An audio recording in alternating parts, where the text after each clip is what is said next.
Meghan Markle has released 7 episodes of her podcast so far. Speaking to GB News, royal expert Kinsey Schofield discussed the Duchess of Sussex's popularity in the US, claiming that Meghan's podcast was being beaten by Kim Kardashian in the Spotify charts. She said, "If you look at the numbers of her podcast, that very first episode, it blew up. I think people were very curious. But lately Kim Kardashian's beating her on the Spotify charts. There is less and less interest in her." Ms. Schofield said that the American media have noticed this redirection in the narrative, adding that they are very surprised that she is complaining less. Meghan's podcast focuses on various archetypes that affect women. The 44-year-old is joined by various guests each week to explore personal experiences. There are expected to be at least a dozen episodes. The first episode was released back in August. The podcast had a 4-week break following the death of Queen Elizabeth II on September 8. Meghan has, so far, been joined by a variety of guests including tennis professional Serena Williams, US singer Mariah Carey and American socialite Paris Hilton.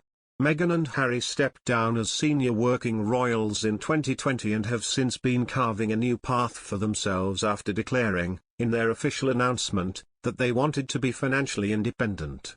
The couple signed a multi-million-dollar deal with Netflix in September 2020, but are yet to release any content. Prince Harry is also set to release a tell-all memoir, which was originally set to be published in November.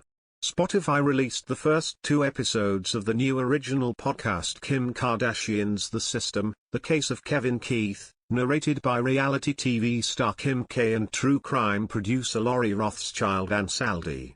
The series will be available worldwide and is free for all Spotify listeners. The podcast will have 8 episodes in total and explore the story of Kevin Keith, who was convicted of a triple homicide in 1994. For 28 years, Keith has been trying to prove his innocence. Kardashian and Rothschild Ansaldi will work with investigators and experts to demonstrate how the legal system is broken, Spotify wrote in its release. New episodes of The System will be released on Mondays. Kardashian has been open about her thoughts on the flawed justice system and is currently pursuing a career as a lawyer. She passed the baby bar exam in California and claims to have plans to open her own law firm in the future. Kardashian entered a deal with Spotify in 2020 to produce and host an exclusive podcast for the music streaming platform.